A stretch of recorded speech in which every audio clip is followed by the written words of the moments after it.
Hey there guys, Noah here, and welcome back to the Vanguard discussion video. Today I want to talk about Vanguard's potential future going digital. Now, I'm not saying within the next couple of years or anything, absolutely not. We are nowhere near that point yet. I think if you've seen my Dear Days 2 reaction videos lately, you probably kind of already have a general consensus as to why I'm not a fan of those games. Those kind of games where they're $70 and shit, but that's beside the point. Today I want to talk about the very interesting possibility that in the far-off future that Vanguard, along many other trading card games like Yu-Gi-Oh!, Pokemon, and Magic, so on and so forth, eventually just goes straight up digital, at least in the global side, because I know Japanese side, it is a bit different. Obviously, especially if you live in a massive big city like Tokyo, there are card shops pretty much anywhere you walk. I know that's a bit of an exaggeration for some, but that's just kind of the way how I've been kind of like, I kind of visualize it. And this is coming from someone who's an American and who's never been to Japan, so take my word with a grain of salt. But even if you live out in the middle of nowhere in Japan, you actually can get on a train and just, you know, go to a card shop. Even if it is a little bit out of the way, it is still technically doable.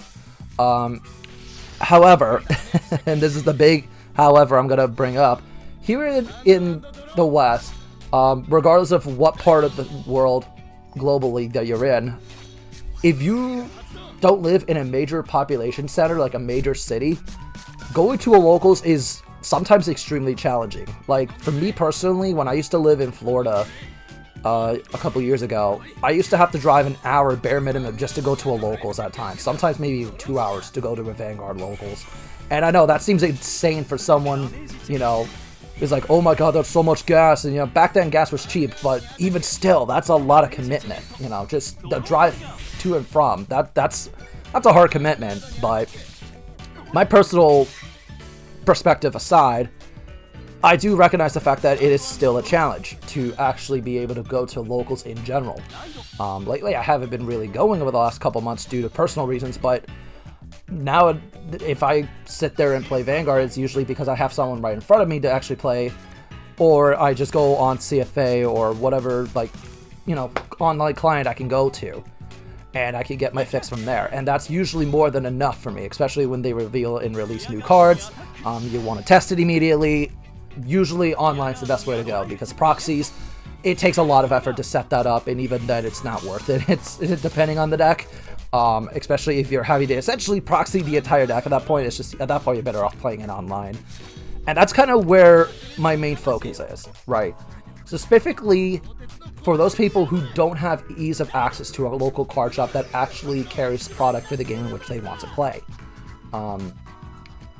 That's where, and part of the main reason why I hear a lot of discourse regarding a digital future for trading card games in general, TCGs, trading card games, whatever have you. And you know what? A fair comparison to make with this is video games. I'm sure many of you play video games. I myself play video games. One too many, in fact. I mean, Jesus Christ, look at my Pokemon collection, but that's beside the point. The point I'm trying to get at is, for the longest time, video games have been always, you have to go to a store, you pick up the video game, you take it back home, play it on your console, and that's it, right? Nowadays, what has ended up happening within the last, like, I want to say 10 or so years, is that ever since, I want to say, like, pretty much the 8th generation of consoles, I'm pretty sure it's 8th gen, like Xbox One and PS4, a lot of people have been kind of just gravitating towards actually downloading their games instead. And what they end up doing to kind of circumvent all that is buy a big ass hard drive, like maybe a 1 terabyte, put it on there, and kind of just, you know, download every single game, so that not only do you save a lot of space on your shelves and whatnot, but you have easier access to your entire library.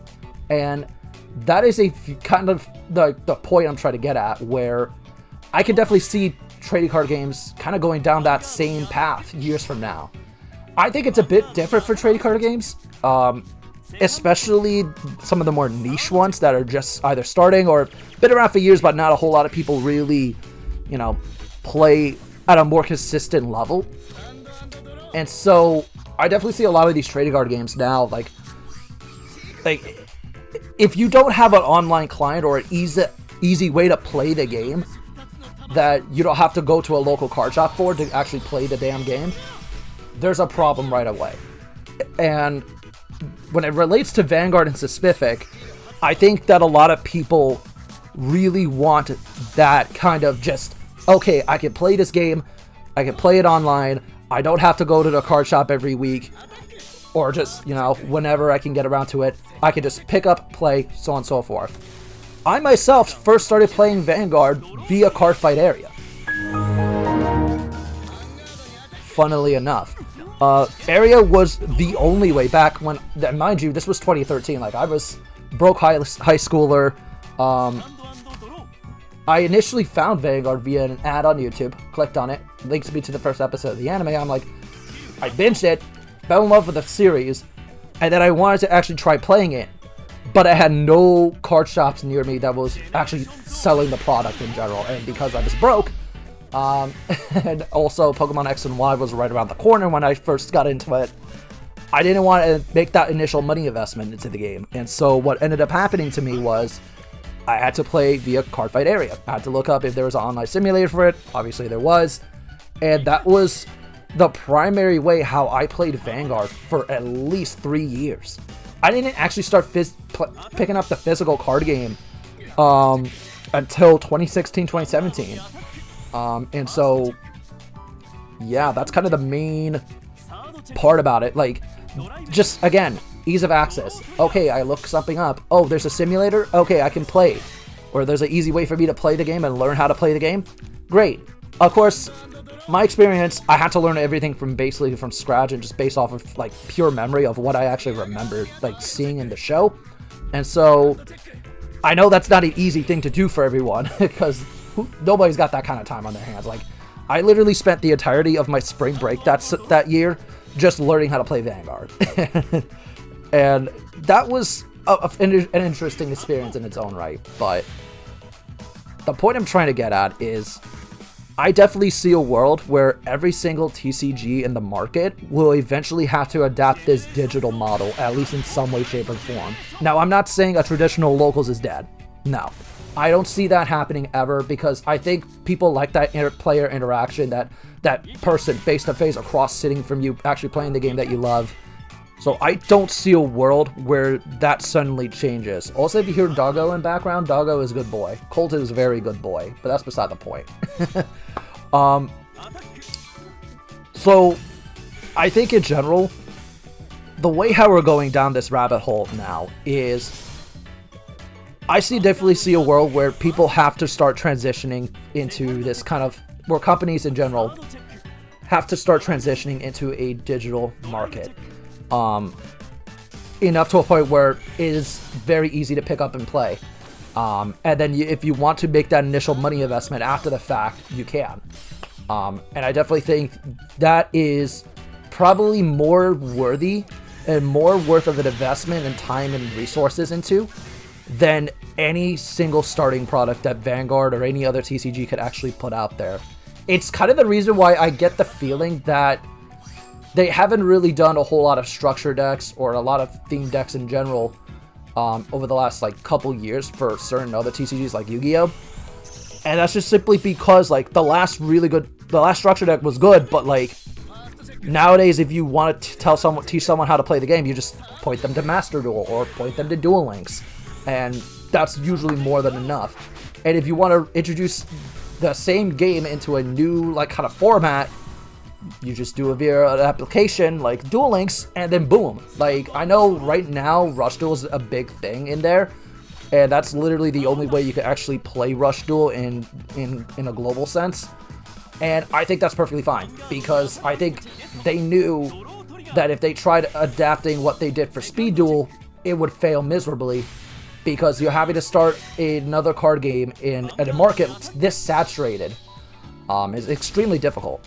But getting back to where I was trying to get at, I definitely see a world where Vanguard and every other major TCG out there has to do that very thing of, hey, we need to get more people involved in this game, so thus, this is the way we're going to go about it, you know.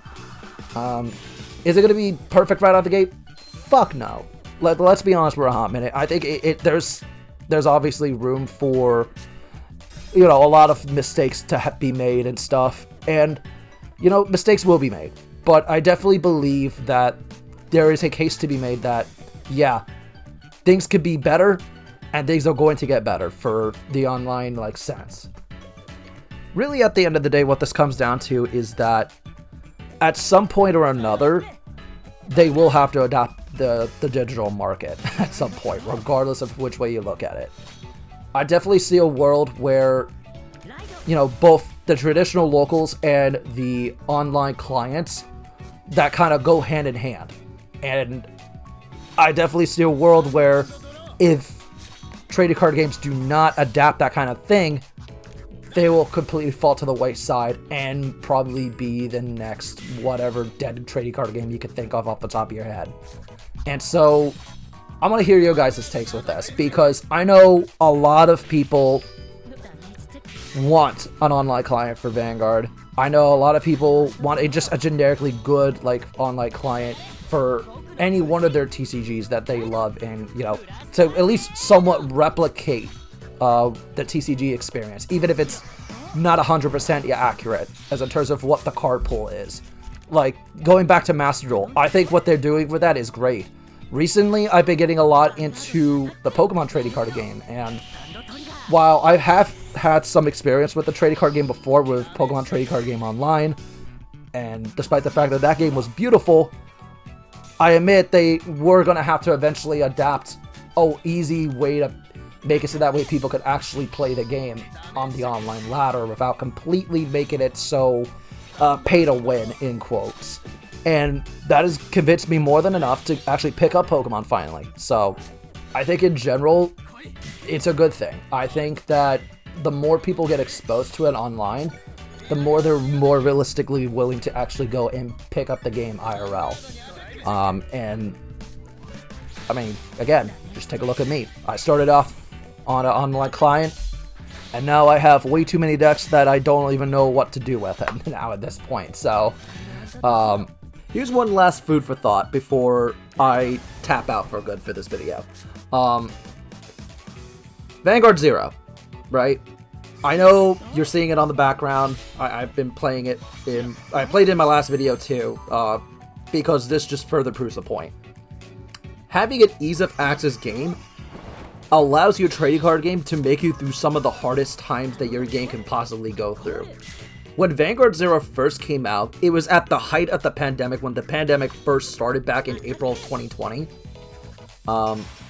And so what ended up happening is that a lot of the people who've been interested in Vanguard for years but never actually picked it up now suddenly had an easy access way to play the game, even through a global pandemic.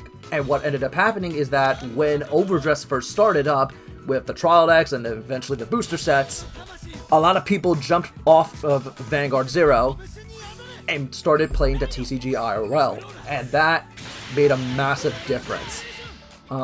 It got a lot of attention because Vanguard for the longest time never really had an online client or any sort of mobile app similar to Duel Links that, you know, you could pick up easily and play the game. Even if the rule sets and just the overall way the game structure in general was different, it was still a nice and easy way to actually play Vanguard at the time. Bugs and all, because I know that game was a hella buggy at times, VP farming and all, but it's kind of the whole point, right?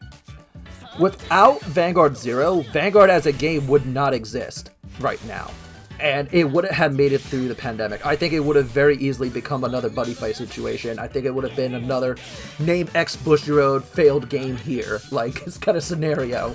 And I see a lot of other trading card games probably would have done the exact same. I think Yu-Gi-Oh! Probably would have been suffering a lot more had it not been for Duel Links.